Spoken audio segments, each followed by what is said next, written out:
Hello, किस colour की चड्डी पहने हो? बता दो ना। पहले तुम बताओ। किस कलर की चड्डी पहने हो? बता दो ना।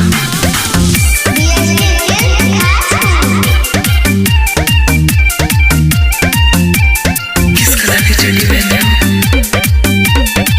बता दो ना। पहले तुम बताओ। इंस्टा पे वायरल हो गए निछौड़ी पूछी चड्डी के कलर गे। इंस्टा पे वायरल हो गए निछौड़ी पूछी चड्डी के कलर गे। पहले बताओ अपन तबे हम बताइबो चड्डी के कलर गे। पहले देखाओ अपन तबे हम देखाइबो चड्डी के कलर गे। कबो देखावा ही ढोरी कबो चोली के कलर गे। कबो देखावा ही ढोरी कबो चोली के कलर गे।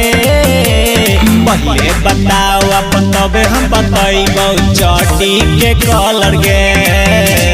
पहले देखाओ अपन तबे हम देखाइबो चड्डी के कलर गे। किस कलर की चड्डी पहने हो? बता दो ना। पहले तुम बताओ।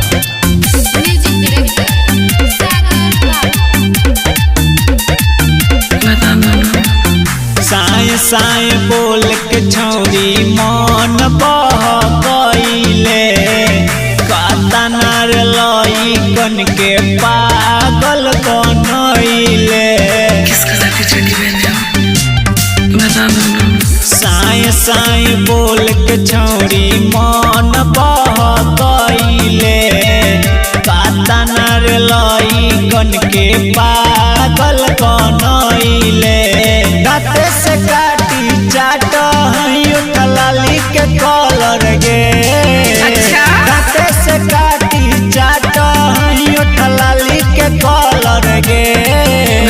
पहले बताओ अपन तबे हम बताइबो चड्डी के कलर गे। पहले देखाओ अपन तबे हम देखाइबो चड्डी के कलर गे। किस कलर की चड्डी पहने हो? बता दो ना। पहले तुम बताओ।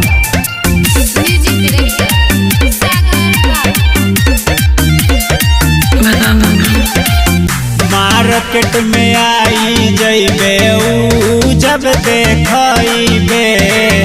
अपन रे चड्डी के रील तू बनइबे। किस कलर की चड्डी पहने हो? बता दो ना। मार्केट में आई जइबे ऊ जब देखइबे। अपन रे चड्डी के रील तू बनइबे। सागर प्रिंस छौड़ी देखे आलो तोर चड्डी के कलर गे। सागर प्रिंस छौड़ी देखे आलो तोर चड्डी के कलर गे। पहले बताओ अपन तबे हम बताइबो चड्डी के कलर गे। पहले देखाओ अपन तबे हम देखाइबो चड्डी के कलर गे। चल हट।